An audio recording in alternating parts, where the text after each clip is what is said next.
Asian cool. What do you think of when I say those words? You might be thinking of samurai swords, or Dragon Ball Z, the temples of Tokyo, or the gardens of Singapore. But modern Asian cool is redefined. Music, artists, entertainment, a celebration of identity and diversity. It is not a concept, but a state of mind and a way of life. Our vision for 88 Rising is to become the face of Asian cool and deliver representation and opportunity for Asian artists to thrive in our globalized world. Today, Julia, Alex, Ethan, and I were asked, how can 88 Rising increase their monthly listeners by 44 million in the next 5 years? Our strategy seizes two key opportunities. First, spotlight artist identity in order to discover the next generation of stars. Second, expand the concept of Asian cool through digital platforms in order to illuminate the stars of now. We expect 88 Next to attract 19.5 million additional listeners and 88 Now to attract 24.7 million additional listeners over the next decade, making Asian cool mainstream. 88 Rising has successfully built a strong brand image by focusing on company-wide branding. While this cohesive branding strategy has played a significant role in their success, it has made it challenging for audiences to appreciate the unique styles and personalities within the collective. By allowing their artists to develop their own distinct brands, 88 Rising can tap into the power of individuality and further strengthen their brand image. Expanding the reach to non-Asian audiences presents a significant growth opportunity for 88 Rising. Leveraging the existing fan base and using the power of uniqueness, they can strategically introduce their artists to new demographics. A focus on the backstory and celebration of diverse talent creates a compelling entry point for those who may be less familiar with Asian music and culture.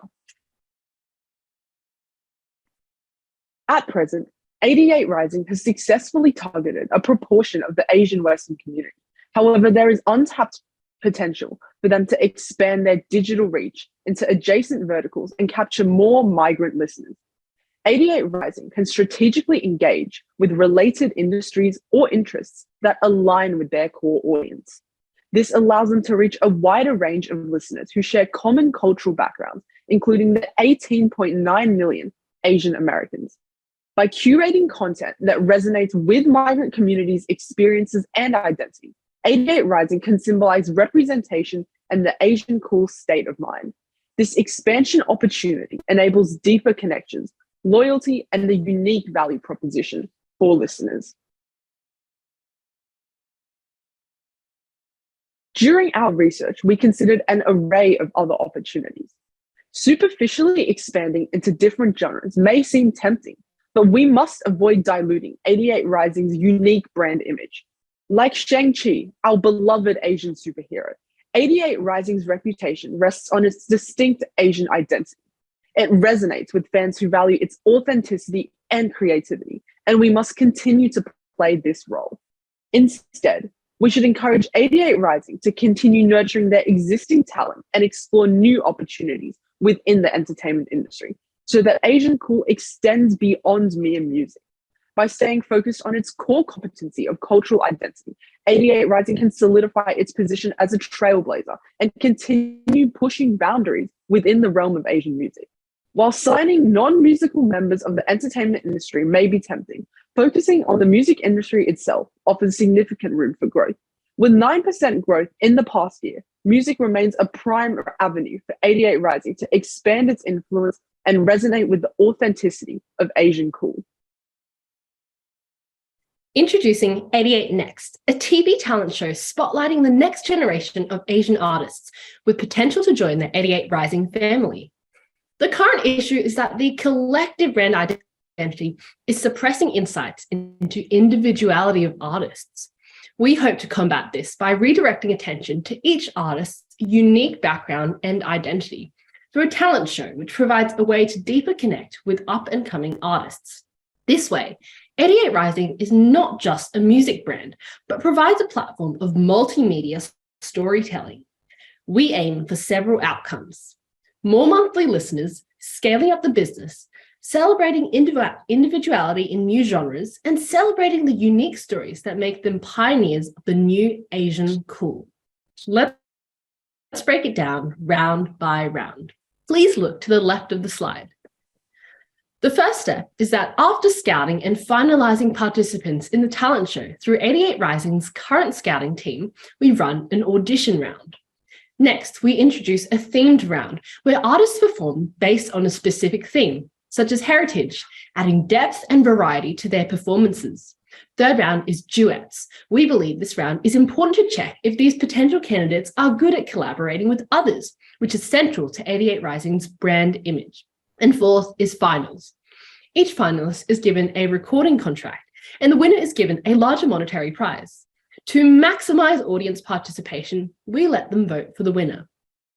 Now, throughout each of these rounds, we take moments to delve into these artists' backstories, providing insight and connection into their personal journeys and personal inspirations. With one episode per week, we will propose 6 episodes total. Now, looking to the right of the slide, who are the judges in this TV talent show? There'll be existing 88 Rising artists and external artists who will function as mentors and provide commentary. You may also ask, what's the difference between 88 Next and The Voice? Well, we see that a significant flaw of The Voice is that it's country specific. In contrast, 88 Next, the TV show, shines a light on artists all over the world who are connected by the fact that they are part of the Asian diaspora or part of the Asian experience. We believe this will encourage more listeners. Now, considering that 88 Rising's expertise lies outside of TV production, it's advisable to outsource actions to established production and distribution companies. We evaluated potential TV show production companies with similar talent show experience. Outsourcing to ITV Studios and other potential partners, including Fremantle, Talpa Media, and Endemol Shine Group, will be advantageous. We propose distribution through Netflix to reach a broader audience, and because Netflix, crucially, will cover all production costs. Viewership on the pilot episode is crucial. It's the make or break. So advertising efforts will utilize various platforms to garner anticipation and buzz. We will pursue advertising through different social media accounts and the social media accounts of the judges and the contestants, thereby engaging with their existing fan following and transforming that fan interest into interest towards our new show, 88 Next. Now, you might wonder, why does this TV show have such an emphasis on individuality? Or why does it emphasize bringing out those unique stories? This is because we see that whilst expansion into new genres and signing on hundreds of artists at once will be a valid strategy, it doesn't guarantee connection. It doesn't guarantee loyalty. What guarantees connection is a spotlight on the common struggles and the emotional backstories of these artists. This has worked incredibly well in K-pop, in K-reality TV, and a recent Oscar award-winning movie. K-pop does so well because it's not just music. It's a comprehensive entertainment source, showcasing personal stories through vlogs and meets and greets and personal branding. K-reality does so well because it also showcases these personal stories. And while Everything Everywhere All at Once has a star-studded cast, it was the emotional bond with the audience that guaranteed its success. This movie was an unapologetic celebration of an Asian immigrant's identity and powerfully resonated with expats and second-generation immigrants all over the world. Now, inspired by these cases of success in Asian-led entertainment, we wanted to capture the backstory of new Asian artists in 88 Next, the TV show, and show how these artists' backstories shape their Asian cool. On to outcomes. With this strategy, we see outcomes of renewed emphasis on the individuality of artists. By emphasizing the narrative and showcasing the unique talent that provides an engaging introduction for new listeners who are less acquainted with Asian-influenced music and culture. Second, we'll be able to scale the business by signing on more artists. Third, 88 Rising maintains its brand image of being the wind under the wings of new Asian artists. And finally, the TV show is able to capture the hearts and minds and ears of viewers who will become listeners. These people will be passionate about the musical representation of Asian cool. Moving on to 88 Now. Thanks, Julia. The story so far has been that Billboard #1 hits aren't made by music alone, but the trends, stories, and content associated with them.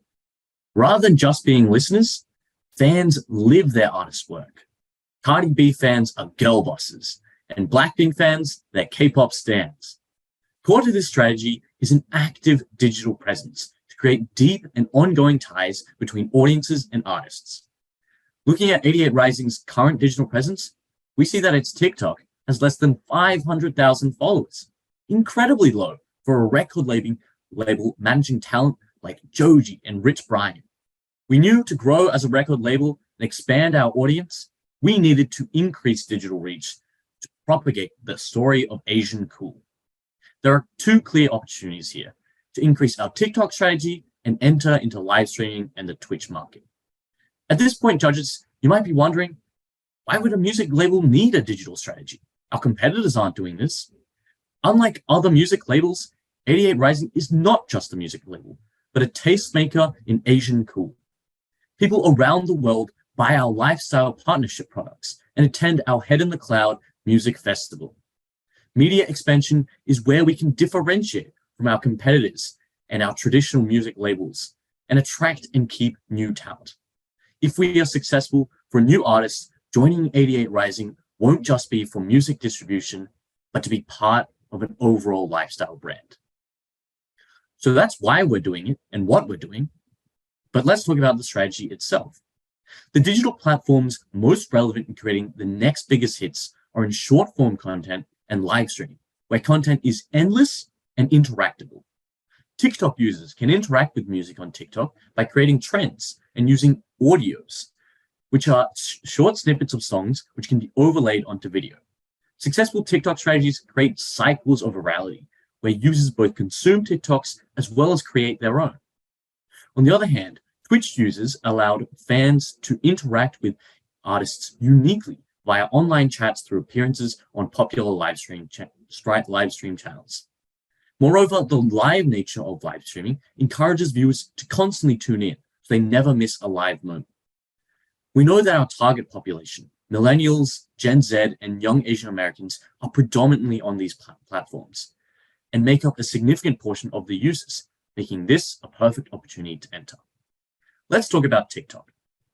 Our TikTok strategy will be to leverage our current talents, replicate tried and true virality strategies, and penetrate deep into the TikTok algorithm to convert new listeners. But what do we mean when we talk about virality and trends? For those of us less familiar with virality and TikTok, let me give the example of Connor Price, an independent rapper from Canada. He created a TikTok trend called Spin the Globe, where he spun a globe and collaborated with artists from the countries it landed on.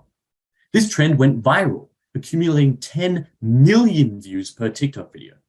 Consequently, Connor's album titled Spin the Globe propelled him from an obscure artist to averaging 8 million monthly users. He achieved a 10% conversion rate from TikTok viewers to music listeners. That's powerful. 88 Rising could create a similar trend and content for our existing TikTok channel. For example, the Hometown Hero Challenge could envision 88 Rising asking new artists from their hometowns to submit clips of them performing with a chance to collaborate with their hometown hero. Rich Brian could collaborate with the next young Indonesian artist. With Spin the Globe as a base case, it is likely that we could draw in about 5 million views per TikTok as an organization. If tracks went insanely viral, like the Cupid track by 50/50, the upside could be much, much higher. Overall, we can forecast an estimate of 17.5 million monthly listeners increase spread across our artists. TikTok presence can help 88 Rising enter this new viewer base. Now let's talk about Twitch. A rising trend within the music industry is in collaborations between large music artists and live streamers. Think Drake and Ninja.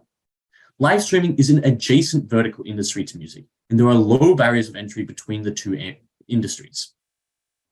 High-profile collaborations between rappers and live streamers have already happened, and have drawn in global viewer counts of up to 700,000 live viewers, and up to 5 million on YouTube videos after the stream. We've identified a great potential partner in the live streaming space that carries our brand of Asian Cool.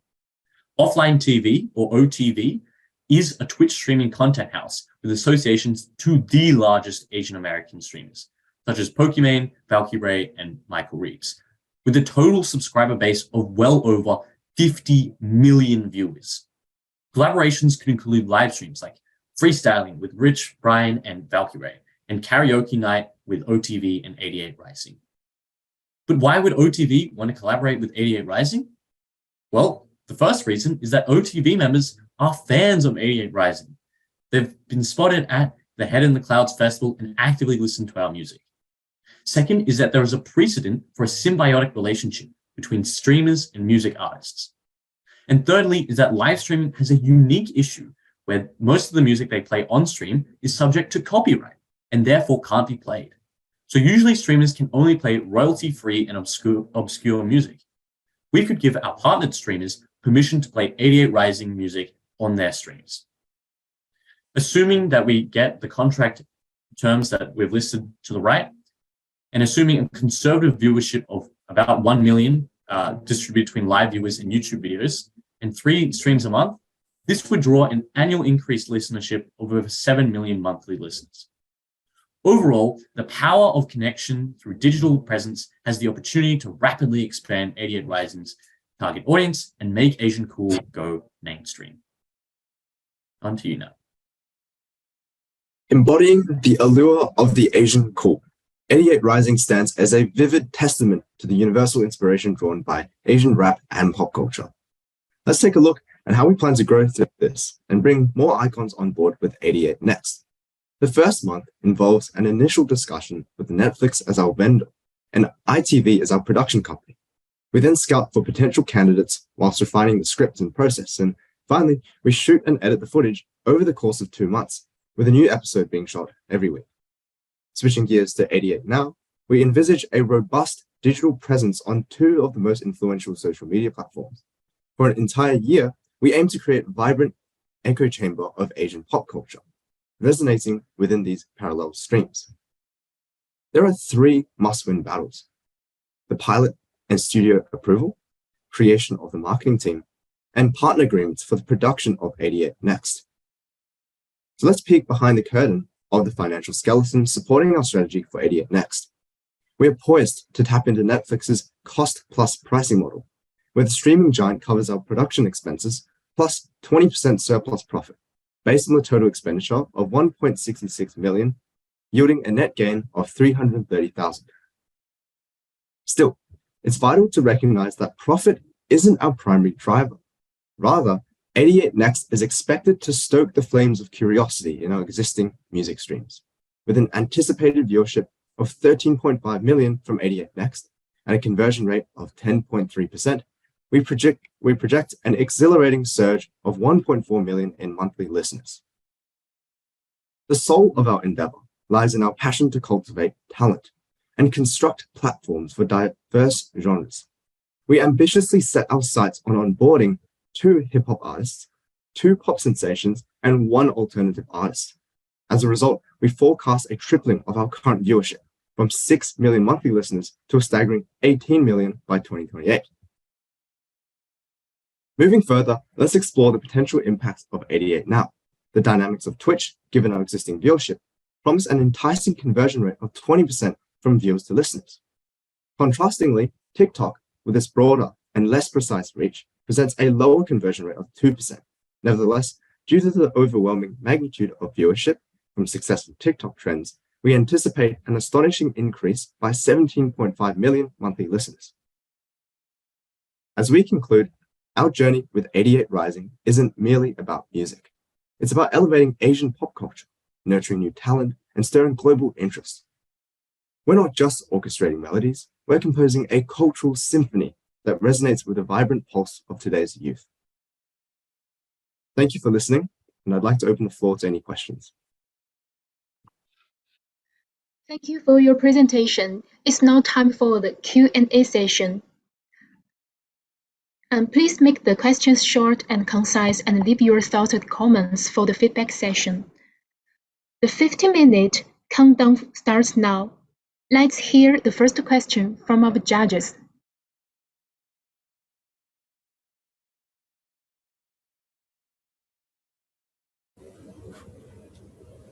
Hello, excuse me. Can you hear me? Yes. Yep. Yeah. Okay. I learned from your slides is a strategy 1 and strategy 2, which is under 88 next, and then another one is the 88 something. So yeah, 88 next and 88 November, no, NOV or NOW. So what is the difference between these two strategies in short? So in short, the first strategy is aimed at drawing in new talent through our TV show strategy. And the second strategy is about reconsolidating our image as Asian cool and building up a lot of the stories and trends of these artists to expand our listener base.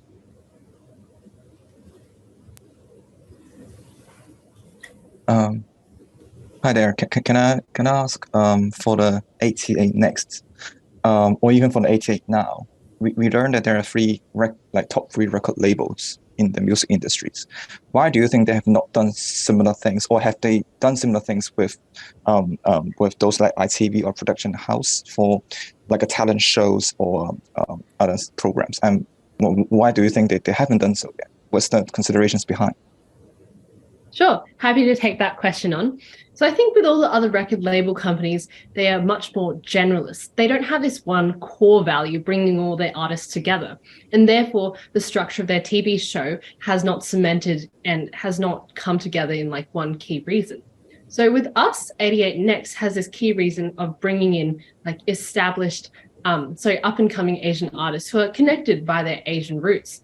And so that's why I think our TV show is going to be rolled out while other streaming companies haven't done this. And I think Ethan is happy to elaborate on this if needed. Yep. So a lot of these existing companies like Universal Music, they sign contracts with existing established artists, ones that already have a decent following and a large popularity because of the guaranteed success that comes with them. The difference with 88 Next is we are here to nurture new talent and share people's personal stories as we grow. Thank you. Hey, could you say more about how that pursuit or that reliance on authenticity and personal individual stories reconciles with the kind of brand, the label brand that you're seeking to create or develop? Yeah, sure. Happy to take that one. So I understand there is a little bit of tension right now because, on the one hand, we're saying, our artists need to have very distinct personalities. And yet on the other hand, we're using a lot of our main sort of label platforms. I think the importance to differentiate here is 88 Rising is putting forward an overall Asian cool sort of image, whereas while giving enough space for a lot of our artists to cultivate their own brand and their own stories. For example, in our TV show, the overall idea is, introducing the next big talent, but all our artists would have the opportunity to, talk about their own personal stories. And that's where I think a lot of the sort of human connections and a lot of the connections, which we know listeners really like in music, will develop. So largely we're giving them a platform to develop this individual story.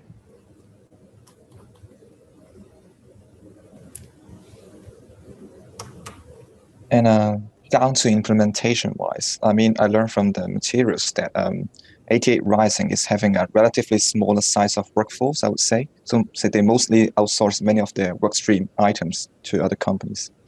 And with the 88 now or 88 Next, apart from working from the Netflix and the ITV, those like big giants in the industry, do you think there's a need to expand the team? And how have you considered the cost of building that expertise or workforce into your financial plan? Sure, happy to take that one on. So we believe that, outsourcing to production and distribution companies is the way to go, because simply production and distribution is not 88 Rising's strength. We're not planning and proposing to expand the team to capture these new skills. So that's why we're outsourcing. And we believe that our strategy utilizes the existing scouting team. So we don't need some additional labor force to, get ready for the auditions. We're sort of just utilizing our existing team and focusing in our key strengths. There's also small marketing costs, because we can use the same marketing team as between 88 Next and 88 Now. My colleague Ethan would be happy to dive into the financial backing of that.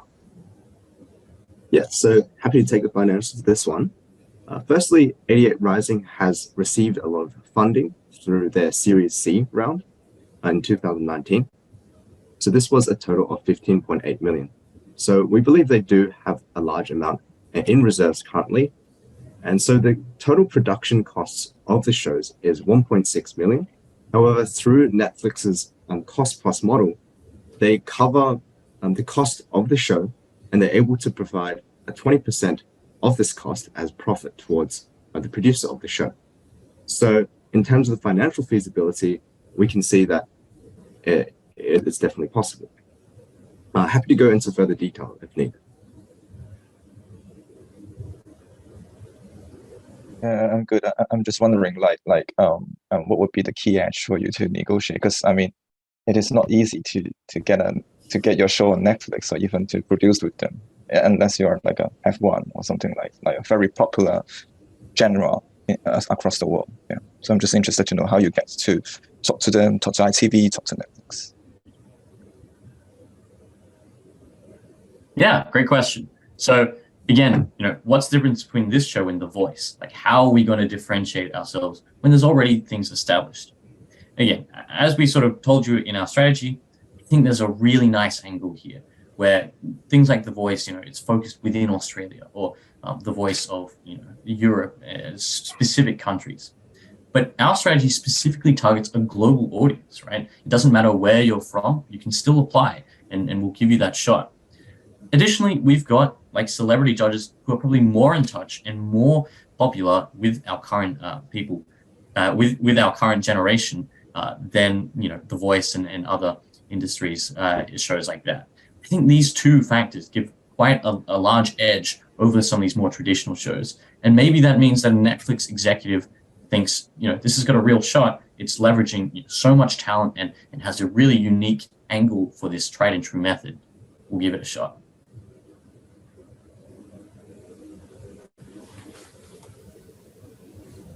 So, you can see how the TV exposure, can see how the social media exposure increases listenership in those platforms. Could you say more about how that then translates into a more direct relationship that can be monetized outside of those platforms?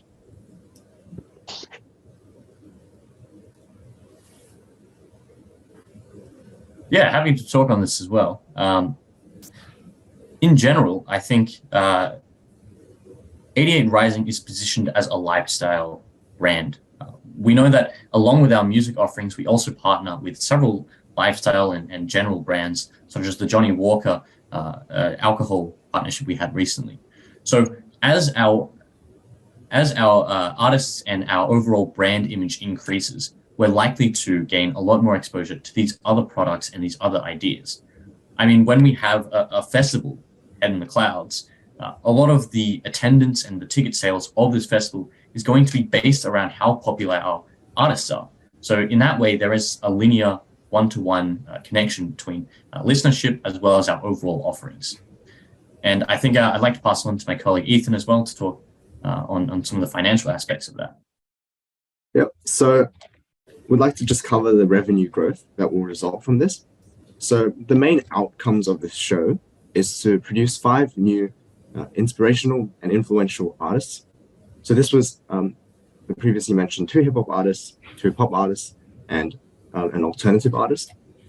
And so the main things that we see here is a growth rate of 30% within successful Asian hip hop artists, 40% within pop artists, and 15% within alternative artists. So in general, we hope to reach 18 million increase in monthly listeners as a result of these 5 artists. In terms of monetizing, we can monetize through the streaming platforms that we already have. We can increase record sales, so being more diverse. For example, alternative labels are more likely to use different forms, such as vinyl or other different listening platforms. And these are also going to tie into increase in monetization.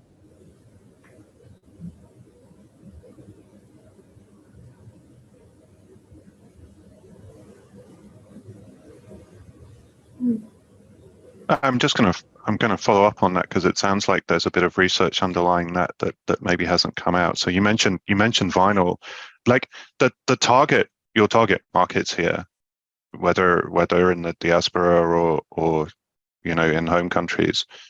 What are their sort of music consumption habits? Versus streaming versus physical formats versus ownership versus streaming, all of that. So the example I mentioned with vinyl is mainly within the alternative artists. So I do know that alternative artists are 5 times more, people who listen to alternative songs are 5 times more likely to purchase vinyl. However, the main source is with streaming, as 84% of the listening habits. So 84% will be through Apple Music or Spotify, and monetization will come directly from there. These are established channels that we already have.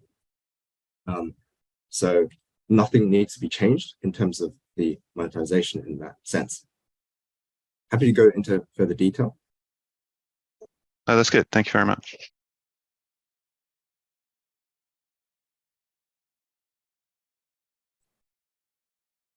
I see that you mentioned about like emphasizing on the individualities of or connecting your brand image with the individualities of your artists. How are you going to protect to secure that the benefits that you generate from those artists is being reconciled back to the brand, and in terms of like, I don't know, legal or any business model that you're in your mind that you can secure those talents in the long term to generate extract values from there? Sure. So maybe if I would just like to reiterate with the rounds, at the final stage, all 5 finalists will be given a recording contract. So that's how we will onboard those artists onto our brand, and then sort of be able to have that sort of long-term commercial relationship with them. That's how we sort of monetize that aspect.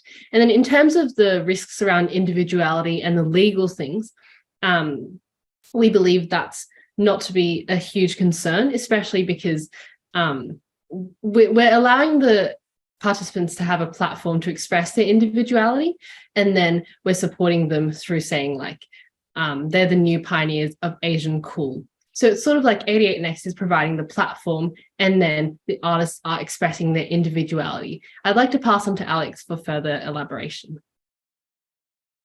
So I think the main thing that we want to target in this question is particularly our existing talent. So how do we make sure that with our existing talent, we ensure that any effort we place into them kicks back to us? Now, speaking from current time, Joji has since left 88 Rising to join a different record label, I think. So how would we have prevented this issue from happening with these strategies? I think there's 2 things to note here. First is that there'll always be bigger labels than us, and they always have larger contracts available. But I want to emphasize what I talked about in my strategy, in that joining 88 Rising is not just joining a music label like a lot of the other labels are, but rather it's about joining an experience and a lifestyle brand. I think this can be very important for a lot of up-and-coming stars. For example, you probably want a little bit more support from your music label. And one of the unique benefits of 88 Rising is being able to have those benefits, like being able to play at Head in the Clouds at a music festival immediately. I think these are all minor, small things that add up and create a better experience for a lot of these artists, especially if you have that constant support.